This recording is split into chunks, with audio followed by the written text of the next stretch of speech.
Summer routines live or die by how easy they are. And honestly, if something takes too much effort, I'm out. That's why Groons is my go-to. It's my one daily pack of gummies covering my greens, vitamins, and minerals. Plus, it has 6 grams of prebiotic fiber, which is more than 2 cups of broccoli. No mixing powders, no giant pills, no hassle. I just rip open the pack and I'm done. They taste good and they make it easy to stay on top of my health, even when life gets busy. Save up to 52% with the code PODCAST at Groons.co. That's code PODCAST at GRUNS.co.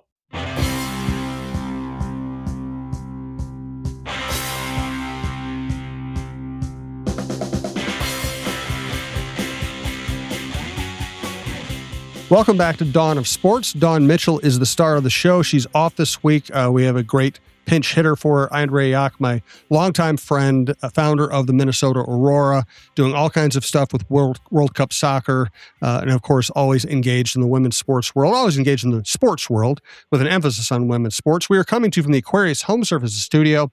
Best way to listen to this show or any show at talknorth.com. Please subscribe to your favorite podcast app. It's free. It's the easiest way to listen. Also, some of our more popular shows are now also available on YouTube. Check them all out. And if you have any interest in sponsoring this show or any of our shows, we have a great new Vice President of Business Development named Tammy Henderson. You can reach her at thenderson@talknorth.com. I'm going to hand it off to Andrea now. Andrea, thanks for hosting. We appreciate it. And welcome to our guest. Thank you. Thank you, Jim. And thank you to Dawn for trusting me with your podcast. I very much appreciate it. So just a little context. I'm Andrea Yoch. I have been a frequent guest on the podcast to talk about Minnesota Aurora and women's soccer, but have been in the Twin Cities my whole adult life, working in sports and media, and have done all the things, as Jim said. So I'm very excited to try something new today, which is filling in for Dawn. So I am really excited about our guest today. She's brand new to the Twin Cities, just announced recently as the new president of MLV Minnesota, which is our volleyball team based in St. Paul. Michelle Haines, welcome to the Twin Cities. Welcome to St. Paul. And I'm really excited to talk to you. Thank you so much, Andrea. It is such an honor to be here. I'm so glad that I get to talk to you today in this unique circumstance with Dawn out. And certainly with all the work that you've done here, it's well known across the country. So I think we're going to have an amazing conversation today. Yeah, somebody within your organization told me I was about to make my new best friend. And when I was reading your background, I thought, yeah, we actually have a lot in common. So let's start a little bit with your background. And I can't decide if I want to go recent to past or past to recent because it's fascinating to me. But I think let's start with where you started, which is theater and Broadway. And then I really want to understand how you got to soccer and then volleyball. And for context for you, my son's boyfriend is a Broadway performer. So we are a massive Broadway family. And when I saw that on your background, absolutely fascinated on how you got from Boise State to New York and then Seattle and now to Minnesota. So how'd you do that? No, I love this. I love this. What a small world. Well, maybe I'll take it even a little bit further back just to help to connect the dots a little bit. But really, my journey to this moment started when I was a kid. We moved a lot. And whenever we moved, there were 2 places that I could really connect to create community really quickly. And it was theater and the arts, and it was sports. And just wherever I could plug in, I would. And quite frankly, I was a really shy kid. And so these were spaces where you could feel like you were a part of it really quickly, and just made me feel welcome and safe and helped me to grow. And inevitably we would move again, and inevitably I would find my new people, if you will. So early on, I fell in love with choir, theater, the arts. But at the same time, I also played sports, and the one that had my heart was volleyball. So it's truly a full circle moment to come here. But, I played in high school. I did club volleyball. I had some opportunities with college and considered it, but there was no path to pro then. So, and some of the other paths just didn't didn't grab me as much. So life had different plans for me, and I went the theater route. So went to college at Boise State University and majored in theater. And coming out of that, I started my own theater company with some of my friends, and we moved to Seattle. And that's See, really I'm where not the only crazy one that's just like, oh, let's just start something. let's just start a theater. I know it's like the audaciousness of being young, right? Of just like you never even I question could it. use being young as my excuse for Aurora, but I was definitely old when we did that. Well, I will say though, like that kind of approach where I don't know, throughout my career, I've never had this pre-planned path clearly. Like I would have never looked back as a kid and said, like, this is the path I'm going to take throughout my professional life. And in some ways, I'm so thankful for that because it's allowed me to be flexible and keep the door open to opportunities I didn't even know was out there for me, and put me in positions where I really had to grow and try new things. So yeah, we started a theater company, and really that just led to opportunities working in nonprofit theaters. And eventually I was referred for a job to start working on national tours for DreamWorks and Nickelodeon through a company called Broadway Across America. So that's the job that eventually led me to New York and working on Broadway properties. Okay. So that's amazing. And I love your answer about community. Jim knows because we've talked about it. I'm a child of immigrants, first generation American. And what drew me into sports and what still drives me into sports is that community, the making the best friend with the person next to you because of your mutual loathing of the Yankees or whatever it is that is happening. And then it just didn't matter about your background, right? It's sports and music and theater is the great unifier. So true. So you're on Broadway, you're helping promote shows, and then you decide to go work in soccer.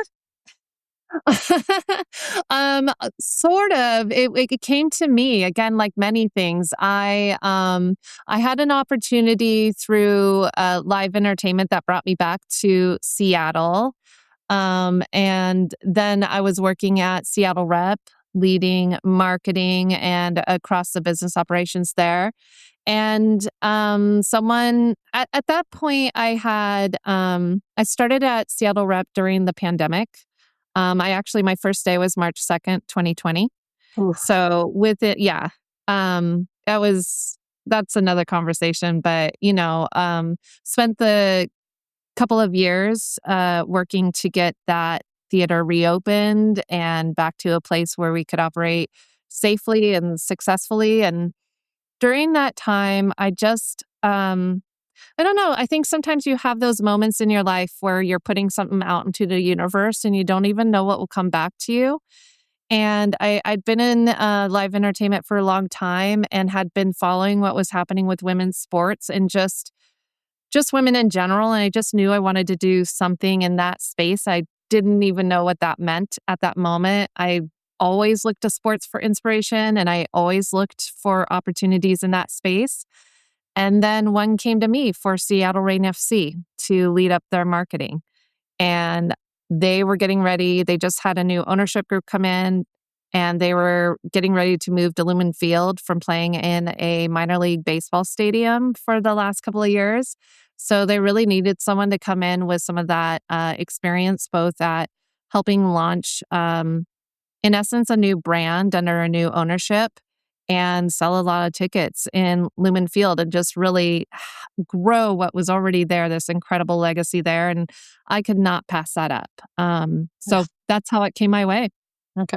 And for context for people in Minnesota, because we do not have an NWSL team yet, the Seattle Reign play in the National Women's Soccer League, which is the highest level of soccer in the United States. And the Reign is one of from what I can see, one of the most successful teams, but also you had the opportunity to work with one of our idols, Megan Rapinoe. And when we get a chance to get you out for a beer, one of the co-founders of Aurora owns Blackheart on University Avenue, and we have a giant Megan Rapinoe mural on the wall at Blackheart because that is how much she is revered here, not just for her soccer, but for everything she's done for equal pay and equal rights. So the Reign is a huge organization within women's sports and truly a leader. So what was that like being out there really kind of during a very huge time for the team and the league? Yeah, no, I could tell. I had recently read an article. I can't remember what publication it was in, but it was chronicling the new ownership group of Gotham and just some of the changes they made to the brand. And at the time, the women didn't have the investment and resources with regards to training facilities, where they played, how they were covered. It was such a powerful article, and that was before the Reign came my way. So when that opportunity came my way, we were still in transition, but clearly with the new ownership group, there was an intention to invest. And that was right at the same time when Commissioner Jessica Berman came on board. So there was definitely a shift happening in the league. And that was also the time that Angel City and the San Diego Wave came on as new expansion teams with a $2 million expansion fee, which now is... We are not going to talk about jargon. Me and my friend that decided to start an NWSL team in 2019. So still one of the greatest regrets of my life. My book club could have bought the franchise at that point. So. I know. It's so incredible. But nevertheless, it was just so clear. There was all the evidence, all the data was there that if you invest, if you focus on community, if you focus on storytelling, if you get coverage, if you start getting broadcasts at the level that you would expect from men's teams, the audience was there, the interest was there, the revenue opportunities were there. So I could tell that was happening and wanted to come in at that moment. But when I came in, we were still in transition. We were still training at a high school in Tacoma. They were just getting ready to transition or had just transitioned to Lumen Field and adjusting to that big jump. And we were trying to get to the point where we were securing local broadcast and commercial partners at a much higher volume.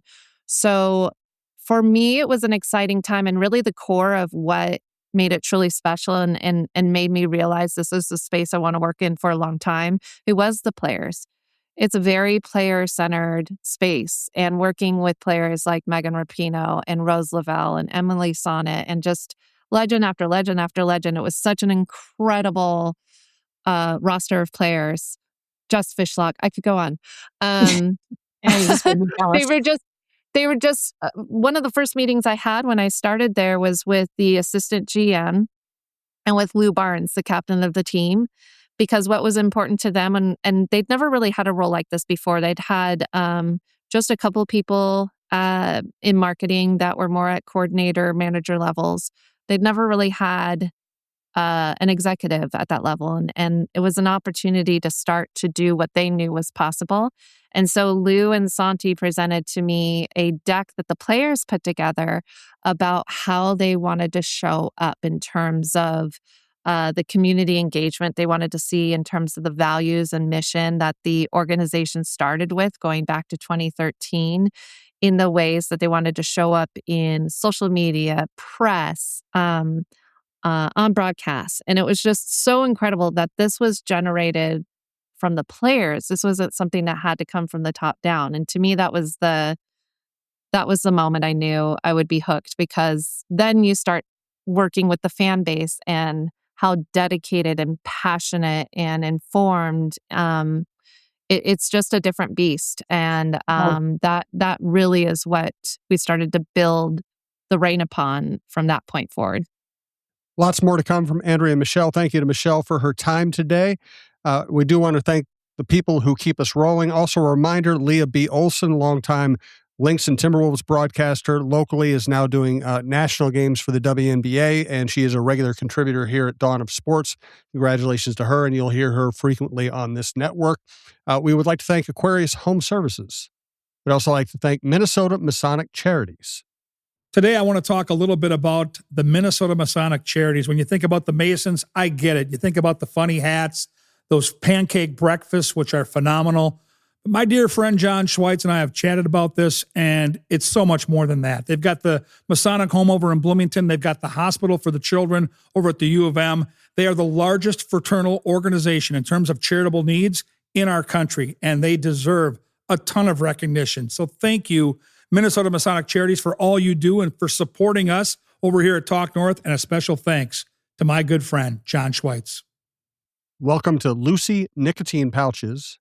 Looking for a pouch that actually stands out? A lot of people I know are reaching for Lucy because it's built for pouch users who want something different. The flavor lasts, the pouch feels great, and it's completely tobacco-free. Lucy pouches come in strengths up to 12 milligrams and have a unique shape that makes them comfortable and easy to use throughout the day. And if you want something even more unique, check out Lucy Breakers. They're nicotine pouches with a hydrating flavor capsule inside. You crack it with your teeth for an instant burst of flavor that lasts. That's what makes them different. Every pouch feels the same, but Lucy Breakers are doing something no one else is, delivering the longest-lasting on-demand flavor in pouches. And now Lucy is available in stores nationwide, so it's easier than ever for you to find them. You can use the store locator at lucy.co/stores or get it delivered fast through apps like DoorDash and GoPuff. Lucy is the only pouch that delivers long-lasting, on-demand flavor, and you can get 20% off your first order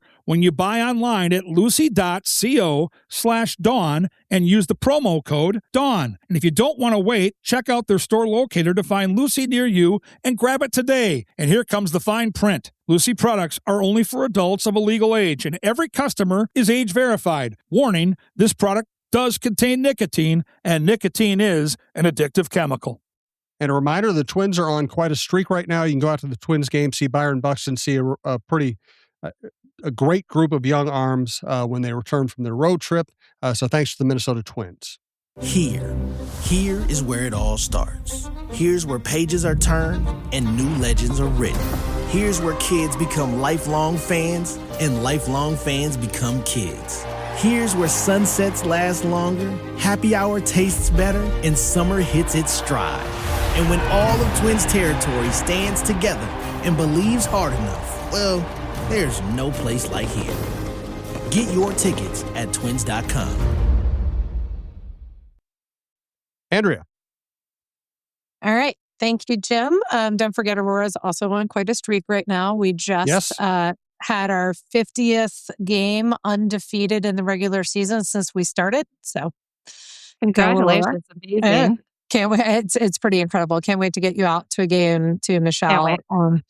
So you're with the Reign, fantastic organization with a lot of success. And then the league actually came a calling and you flipped back over to the East Coast. Yes, I did. We had accomplished so much at the Reign. And during that time, I worked really closely with the league office and Julie Haddon, who was the chief marketing officer at the time. There was just a point when we were hosting our first semifinal at Lumen Field. And my CEO had reached out to her to just see if she had any other ideas of how we could, just really amplify it at the highest level. And Julie, to her credit, I mean, she hadn't been in the job too long, but took the time and responded back with some incredible ideas. And I was thrilled to be able to respond back and said, Julie, we are doing all of this and so much more. So at that point, she was like, you're going to come work for me one day. I don't know how, I don't know when. And sure enough, there was just when her role expanded to oversee commercial, she really needed someone to come in and help take the marketing department to the next level. So that's when it came, and it worked out well. The Reign was in an ownership shift as well, and it just was an incredible time to move over to the league and learn that part of the business. And at that time, which was just continuing to grow by leap and bounds. So, yeah. And what's happened in the last few years, not just in women's soccer, but in women's sports has been unbelievable. And so now you have landed in what we like to believe is the number one state for women's sports in the country. Our Aurora team president actually came to us from Gotham, and she last summer, she said she had attended more women's sports events in a month living in Minnesota than she had in her entire time living in the New Jersey, New York area, because not only do we have a lot, but it's all very accessible for everyone, Yeah. which I think is really important. And so you'll get the gauntlet of the Frost and the Lynx and Aurora, and we've got women's football, and we have ultimate frisbee, and now we have volleyball coming. So going back to your love of volleyball, the team has been, from what I can tell, very proactive in jumping into the space and getting ahead of the 2027 season. So can you give us an overview of what fans should be looking for, what you're excited about all of us learning about volleyball? I know that there's a lot of people in Minnesota that just jump on the women's sports without actually knowing anything about the sport. And I always tell everyone that's completely fine. I had never seen a hockey game until I came to Minnesota. And I know that when the puck goes in their net, I'm happy. When the puck goes in our net, I'm sad. And you don't need to know really more than that to enjoy some of these sports. But what do we need to know about volleyball in Minnesota and Grand Casino Arena? Yeah, candidly, when this opportunity came my way, it's no secret that the women's sports scene in Minneapolis and Minnesota is genuinely special. So, what has been built here proves that there's a demand from a passionate fan base that's ready to show up. And in particular, the volleyball culture is one of the most vibrant in the country. So I was really excited by the opportunity to start an expansion team here within this environment that is really about, first and foremost, the community, and really thinking about how we as a team can help set a new standard for how players, fans, and the community get to experience this sport of volleyball. It's explosive, it's fun, it's fast. It's really, when you think about that sport, you think about women first. And it's kind of like so many of the other sports in the women's sports space. When you go, you just experience what it's like to sit within that environment that's inclusive and celebratory and competitive. And it just feels like this collective movement, which is why I think women's sports is growing so fast. So the sport of volleyball, I think, is so unique in how it really just, from the first serve, you're just hooked. So I'm excited to create, we've had a lot of conversations throughout the interview process, and now that I'm here, that you can really see how there's a new standard being set across women's sports. And we are in a world-class arena at Grand Casino Arena. So we have all the bells and whistles to pull from to create a world-class experience like none other in the volleyball world. So I'm really committed to not just what we do in the arena, but also how we show up in community and really establish who we are within this incredible women's sports city. And so will you, over the next couple of months, I know you've signed your first player.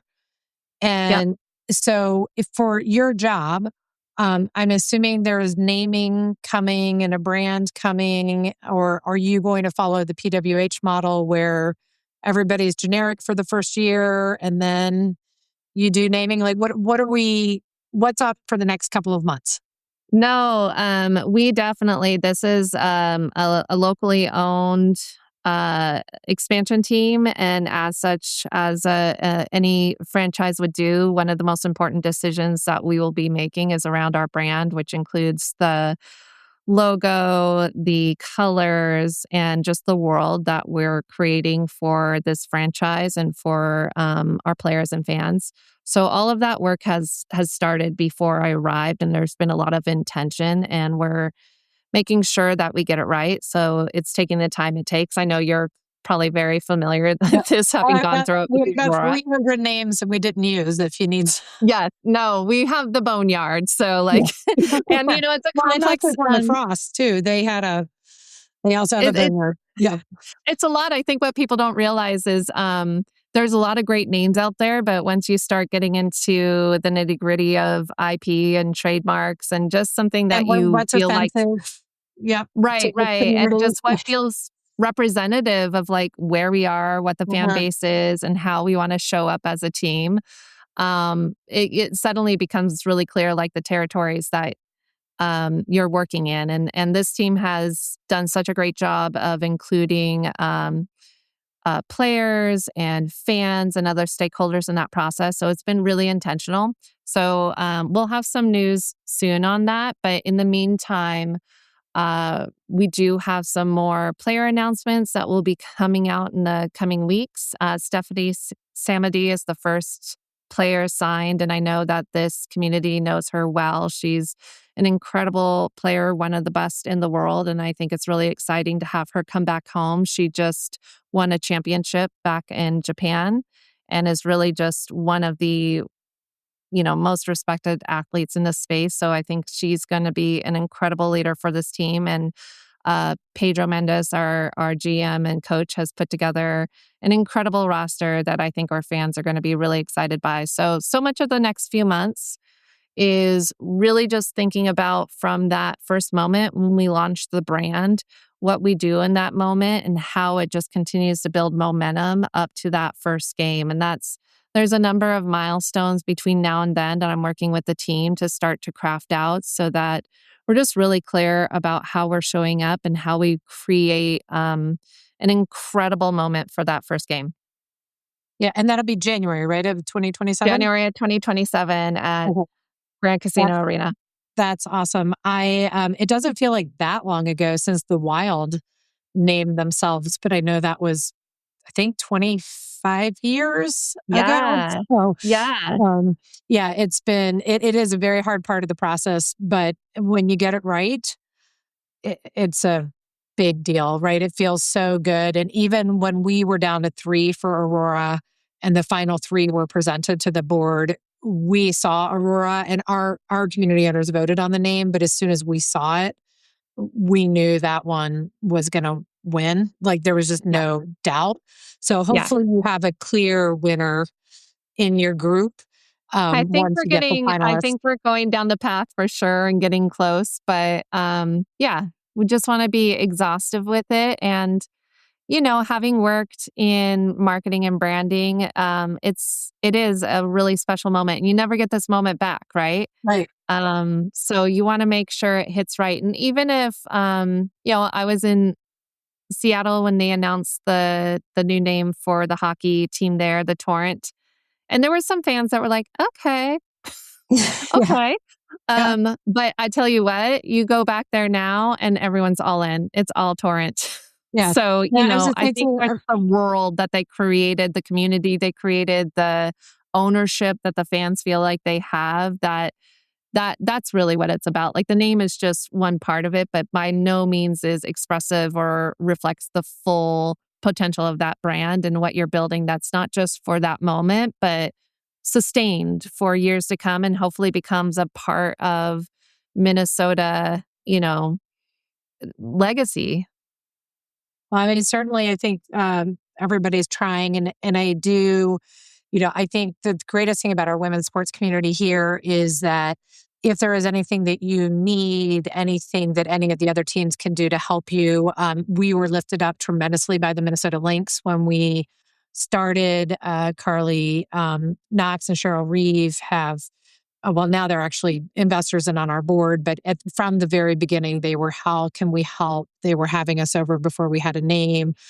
We were able to welcome in the Frost once they started. And so there's a tremendous partnership among the women's teams. And while everybody is going to compete, at the same time, we very much all believe that, all boats rise. And so it's a great thing. So we're very, very happy to have you here. What would you like people to be doing right now? Here's a chance. Plug what you want the fans to be doing to get ready for January 2027.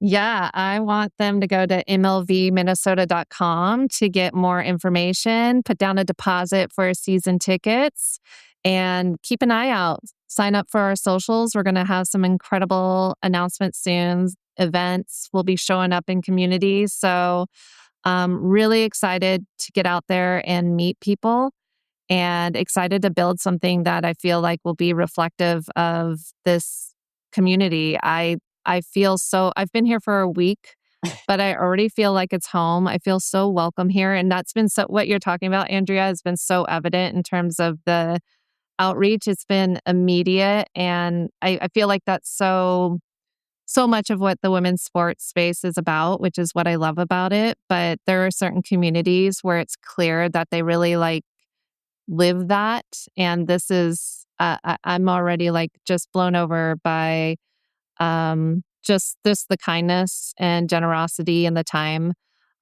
in a very short amount of time that I've been here. So I can't wait to get to know you better and everyone else in this community and really help build the next great women's sports team. We're very excited, and the buzz around the team, I will say, is very real. Like, people are talking about it, which is incredible so early on. And so I'm very excited for your first game. I will say, if you want to experience two things at one time, I will give a plug. On June 6th, the Lynx play at noon and Aurora plays at 4, and Meet Minneapolis is running a shuttle from the Lynx game to the Aurora game and back again. So you can buy a ticket and hit both games, park once, and then a bar of their own is having a special happy hour afterwards. So do you want to do all the women's summer sports things in one day? One day. June 6th is your day. So spend your Saturday going to women's sports. Okay. Thank you for the plug. No, I've been getting the ads served to me, so it's all going the way you would hope. Exactly. Well, Michelle, thank you so much for joining us, especially a week in. I am really excited to meet you and get you out to a game, and excited to have another soccer person in the market, even though you're here for volleyball. But it's great to have someone else. And also, welcome to Minnesota. I moved here when I was 22. I thought I was staying for 3 years. My husband is now ready to move somewhere warm. I'm like, I can't go anywhere. These are my people. This is my community. Yeah. So you should know that this will be your final stop, because people tend to arrive here and never leave. So that is what I've heard. We had, when I was here for the interview, we were having dinner, and the server told us that. They said, people feel like they have a hard time understanding what it's like to live here, and moving here can be a little hard. And then once they get here, they never leave. Yeah. And I can feel that so fully already. Like, we're just so smitten. We're staying in St. Paul, and I just feel like we have found our home, and just so excited to help build. And Dawn, who you will meet, because she's a wonderful local sportscaster and gives great coverage along with Jim to women's sports. Dawn is also an East Coaster, transplanted to Minnesota. Both of us went to Boston College and did not think we were staying here, and here we both still are. So, so we're happy to have you here. So special, and thank you again. I want you to know, like, what you've built was known from the first year all across the country. And so it's just such an honor to finally be here, be up here with you, talk with you, and excited to get to know you all better. Awesome. Well, thank you very much. And Jim, thank you very much for letting me pinch hit for Dawn today. Oh, I think we'll be calling you in from the bullpen many more times. I appreciate it. Great stuff from Andrea. Great to meet Michelle. We'll meet you in person soon, Michelle. Best of luck to you. And thanks to everyone who listens. We appreciate it.